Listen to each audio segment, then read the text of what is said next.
श्रीमद् भागवत महापुराण एकादश स्कंध 27वां अध्याय।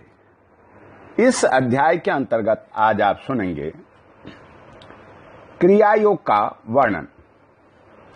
उद्धव जी ने पूछा, भक्तवत्सल श्री कृष्ण, जिस क्रिया योग का आश्रय लेकर जो भक्तजन जिस प्रकार से जिस उद्देश्य से अपनी अर्चा पूजा करते हैं, आप अपने उस आराधन रूप क्रिया योग का वर्णन कीजिए।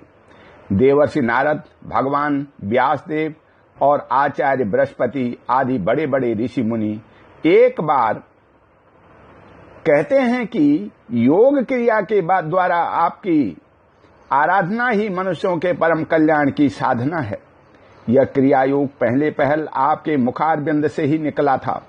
आपसे ही ग्रहण करके इसे ब्रह्मा जी ने अपने पुत्र भृगु आदि महर्षियों को और भगवान शंकर ने अपनी अर्धांगिनी भगवती पार्वती जी को उपदेश किया था। मर्यादा रक्षक हे प्रभो, यह क्रियायोग ब्राह्मण क्षत्रिय आदि वर्णों और ब्रह्मचारी गृहस्थ आदि आश्रमों के लिए भी परम कल्याणकारी है। मैं तो ऐसा समझता हूं कि स्त्री शूद्र आदि के लिए भी यही सबसे श्रेष्ठ साधना पद्धति है। हे कमल नयन, श्याम सुंदर, आप शंकर आदि जगदीश्वरों के भी ईश्वर हैं और मैं आपके चरणों का प्रेमी भक्त हूं। आप कृपा करके मुझे यह कर्म बंधन से मुक्त करने वाली विधि बतलाइए। भगवान श्री कृष्ण ने कहा, हे उद्धव जी, कर्म कांड का इतना विस्तार है कि इसकी कोई सीमा नहीं है। इसलिए मैं इसे थोड़े से मैं ही पूर्वापर क्रम से विधिपूर्वक वर्णन करता हूं। मेरी पूजा की 3 विधियां हैं, वैदिक, तांत्रिक और मिश्रित। इन तीनों में से मेरे भक्त को जो भी अपने अनुकूल जान पड़े उसी विधि से मेरी आराधना करनी चाहिए। पहले अपने अधिकारानुसार शास्त्रोक्त विधि से समय पर यज्ञोपवीत संस्कार के द्वारा संस्कृत होकर के द्विजत्व प्राप्त करे, फिर श्रद्धा और भक्ति के साथ वह किस प्रकार मेरी पूजा करे, इसकी विधि तुम मुझसे सुनो। भक्ति पूर्वक निष्कपट भाव से अपने पिता एवं गुरु रूप मुझ परमात्मा का पूजा की सामग्रियों के द्वारा मूर्ति में, वेदी में, अग्नि में, सूर्य में, जल में, हृदय में अथवा ब्राह्मण में, चाहे किसी में भी आराधना करे। उपासक को चाहिए कि प्रातःकाल दत्वन करके पहले शरीर शुद्धि के लिए स्नान करे और फिर वैदिक और तांत्रिक दोनों प्रकार के मंत्रों से मिट्टी और भस्म आदि का लेप करके पुनः स्नान करे। इसके पश्चात वेदोक्त संध्या बंदन आदि नित्य कर्म करने चाहिए। इसके बाद मेरी आराधना ही सुदृढ़ संकल्प करके वैदिक और तांत्रिक विधियों से कर्म बंधनों से छुड़ाने वाली मेरी पूजा करे। मेरी मूर्ति 8 प्रकार की होती है, पत्थर की, लकड़ी की, धातु की, मिट्टी और चंदन आदि की। चित्रमयी, बालुकामयी, मनोमयी और मणिमयी। चल और अचल भेद से 2 प्रकार की प्रतिमा ही मुझ भगवान का मंदिर है। हे उद्धव जी, अचल प्रतिमा के पूजन में प्रतिदिन आवाहन और विसर्जन नहीं करना चाहिए। चल प्रतिमा के संबंध में विकल्प है, चाहे करे चाहे ना करे, परंतु बालुकामयी प्रतिमा में तो आवाहन और विसर्जन प्रतिदिन करना ही चाहिए। मिट्टी और चंदन की तथा चित्रमयी प्रतिमाओं को स्नान न कराएं, केवल मार्जन कर दें, परंतु और सबको स्नान कराना चाहिए। प्रसिद्ध पदार्थों से प्रतिमा आदि में मेरी पूजा की जाती है, परंतु जो निष्काम भक्त हैं वह अनायास प्राप्त पदार्थों से और भगवान नाम से ही हृदय में मेरी पूजा कर ले। हे उद्धव जी, स्नान, वस्त्र, आभूषण आदि जो पदार्थ अथवा धातु की प्रतिमा में पूजन में ही उपयोगी है, बालुकामयी मूर्ति अथवा मिट्टी की वेदी में पूजा करनी हो तो उसमें मंत्रों के द्वारा अंग और उसके प्रधान देवताओं की यथास्थान पूजा करनी चाहिए। तथा अग्नि में पूजा करनी हो तो घृत मिश्रित हवन सामग्रियों से आहुति देनी चाहिए। सूर्य को प्रतीक मानकर की जाने वाली उपासना में मुख्यतः अर्घदान एवं उपस्थान ही प्रिय है और जल में तर्पण आदि से मेरी उपासना करनी चाहिए। जब मुझे कोई भक्त हार्दिक श्रद्धा से जल ही चढ़ाता है तब मैं उसे बड़े प्रेम से स्वीकार करता हूँ। यदि कोई अभक्त मुझे बहुत सी सामग्री निवेदन करे तो भी मैं उससे संतुष्ट नहीं होता। जब मैं भक्ति श्रद्धा पूर्वक समर्पित जल से ही प्रसन्न हो जाता हूँ तब गंध पुष्प धूप दीप और नैवेद्य आदि वस्तुओं के समर्पण से तो कहना ही क्या है। उपासक पहले पूजा की सामग्री इकट्ठी कर ले, फिर इस प्रकार कुश बिछाए कि उसके अगले भाग पूर्व की ओर हो। तदंतर पूर्व या उत्तर की ओर मुंह करके पवित्रता से उन कुशों के आसन पर बैठ जाए। यदि प्रतिमा अचल हो तो उसके सामने ही बैठना चाहिए। इसके बाद पूजा कार्य आरंभ करें। पहले विधि पूर्वक अंगन्यास और करन्यास कर लें। इसके बाद मूर्ति में मंत्र न्यास करें और हाथ से प्रतिमा से पूर्व समर्पित सामग्री हटा करके उसे पोंछ लें। इसके बाद जल से भरे हुए कलश और प्रोक्षण पात्र आदि की पूजा गंध पुष्प आदि से करें। प्रोक्षण पात्र के जल से पूजा सामग्री और अपने शरीर का प्रोक्षण कर लें। तदंतर पाद्य अर्घ और आचमन के लिए 3 पात्रों में कलश से जल भर करके रख लें और उसमें पूजा पद्धति के अनुसार सामग्री डालें। पाद्य पात्र में श्यामाक, सांवे के दाने, दूब, कमल, विष्णुकांता और चंदन, तुलसी दल आदि। अर्घ पात्र में गंध पुष्प अक्षत जौ कुश तिल सरसों और दूब तथा आचमन पात्र में जायफल लौंग आदि डालें। इसके बाद पूजा करने वाले को चाहिए कि तीनों पात्रों को क्रमशः हृदय मंत्र, शिरो मंत्र और शिखा मंत्र से अभिमंत्रित करके अंत में गायत्री मंत्र से तीनों को अभिमंत्रित करे। इसके बाद प्राणायाम के द्वारा प्राणवायु और भावनाओं के द्वारा शरीरस्थ अग्नि के शुद्ध हो जाने पर हृदय कमल में परम सूक्ष्म और श्रेष्ठ दीप शिखा के समान मेरी जीव कला का ध्यान करे। बड़े बड़े सिद्ध ऋषि मुनि ओंकार के आकार, उकार, मकार, बिंदु और नाद, इन 5 कलाओं के अंत में उसी जीव कला का ध्यान करते हैं। वह जीव कला आत्मस्वरूपिणी है। जब उसके तेज से सारा अंतःकरण और शरीर भर जाए तब मानसिक उपचारों से मन ही मन उसकी पूजा करनी चाहिए। तदंतर तन्मय होकर के मेरा आवाहन करे और प्रतिमा आदि में स्थापना करे। फिर मंत्रों के द्वारा अंगन्यास करके उसमें मेरी पूजा करे। हे उद्धव जी, मेरे आसन में धर्म आदि गुणों और विमला आदि शक्तियों की भावना करे। अर्थात आसन के चारों कोनों में धर्म, ज्ञान, वैराग्य और ऐश्वर्य रूप 4 पाए हैं। अधर्म, अज्ञान, अविवेक और अनैश्वर्य, ये चारों दिशाओं में डंडे हैं। सत्व, रज, तम रूप 3 पटरियों की बनी हुई पीठ है।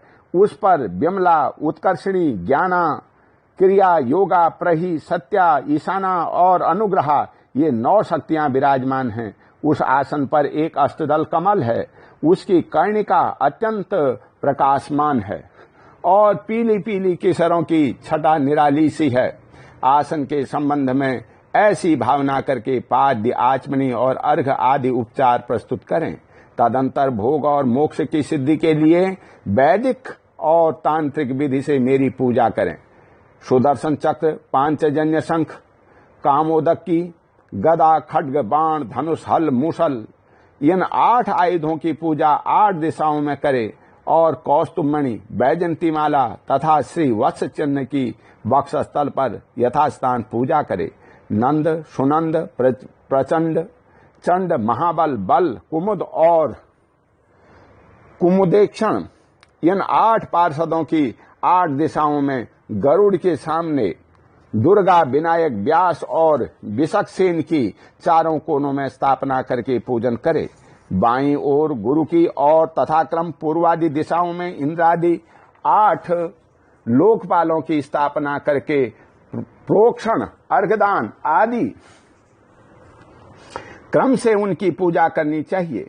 प्रिय उद्धव, यदि सामर्थ्य हो तो प्रतिदिन चंदन, खस, कपूर, केसर और अगरजा आदि सुगंधित वस्तुओं द्वारा सुवासित जल से मुझे स्नान कराए और उस समय स्वर्ण धर्म इत्यादि स्वर्ण धर्मानुवाक जितम ते पुंडरीकाक्ष इत्यादि महापुरुष विद्या सहर्ष शीर्षा पुरुषः इत्यादि पुरुषोक्त और इंद्र नरो मेमधिता हवंत इत्यादि मंत्रोक्त राजनादि साम गायन का पाठ भी करता रहे। मेरा भक्त वस्त्र यज्ञोपवीत आभूषण पत्र माला गंध और चंदन आदि से प्रेम पूर्वक यथावत मेरा श्रृंगार करे। उपासक श्रद्धा के साथ मुझे पाद्य आचमन चंदन पुष्प अक्षत धूप दीप आदि सामग्रियां समर्पित करे।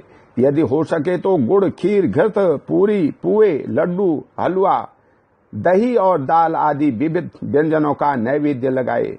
भगवान के विग्रह को दतुवन कराए, उपटन लगाए, पंचामृत आदि से स्नान कराए, सुगंधित पदार्थों का लेप करे, दर्पण दिखाए, भोग लगाए और शक्ति हो तो प्रतिदिन अथवा पूर्वों के अवसर पर नाचने गाने आदि का भी प्रबंध करे। हे उद्धव जी, तदंतर पूजा के बाद शास्त्रोक्त विधि से बने हुए कुंड में अग्नि की स्थापना करे। वह कुंड मेखला गर्त और वेदी से सुशोभिमान हो। उसमें हाथ की हवा से अग्नि प्रज्वलित करके उसका परिसुमोहन करे, अर्थात उसे एकत्र कर ले। वेदी के चारों ओर कुशकंडिका करके अर्थात चारों ओर 20-20 कुश बिछा करके मंत्र पढ़ता हुआ उन पर जल छिड़के। इसके बाद विधि पूर्वक समिधाओं का आधान रूप अनुवाधान कर्म करके अग्नि के उत्तर भाग में होमोपयोगी सामग्री रखे और प्रोक्षणी पात्र के जल से प्रोक्षण करे। तदंतर अग्नि में मेरा इस प्रकार ध्यान करे। मेरी मूर्ति तपाए हुए सोने के समान दम दम दमक रही है। रोम रोम में शांति की वर्षा हो रही है। लंबी और विशाल 4 भुजाएं शोभायमान हैं। उनमें शंख चक्र गदा पद्म विराजमान हैं। कमल की केसर के समान पीला पीला वस्त्र फहरा रहा है। सिर पर मुकुट, कलाइयों में कंगन, कमर में करधनी और बाजुओं में बाजूबंद झिलमिला रहे हैं। वक्षस्थल पर श्रीवत्स चिन्ह है। गले में कौस्तुभमणि जगमगा रही है। घुटनों पर बनमाला लटक रही है।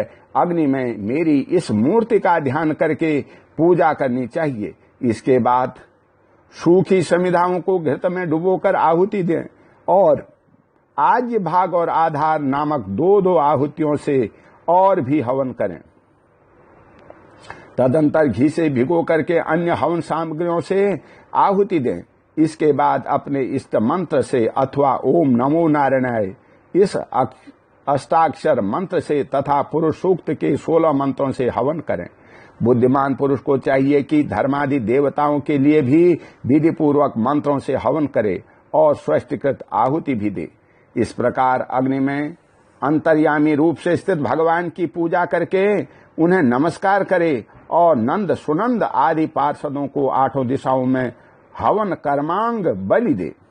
तदंतर प्रतिमा के सम्मुख बैठ करके पर ब्रह्म रूप भगवान नारायण का स्मरण करे और भगवत स्वरूप मूल मंत्र ओम नमो नारायणाय का जप करे। इसके बाद भगवान को आचमन कराए और उनका प्रसाद विश्वक्सेन को निवेदन करे। इसके पश्चात अपने इष्ट देव की सेवा में सुगंधित तांबूल और मुखवास उपस्थित करे तथा पुष्पांजलि समर्पित करे। मेरी लीलाओं को गावे, उनका वर्णन करे और मेरी ही लीलाओं का अभिनय करे। यह सब करते समय प्रेमोन्मत्त होकर के नाचने लगे। मेरी लीला कथाएं स्वयं सुने और दूसरों को सुनाए। कुछ समय तक संसार और उसके रगड़ों झगड़ों को भूल करके मुझ में ही तन्मय हो जाए। प्राचीन ऋषियों के द्वारा अथवा प्राकृत भक्तों के द्वारा बनाए हुए मेरे बड़े सतव और स्रोतों से मेरी स्तुति करके प्रार्थना करे।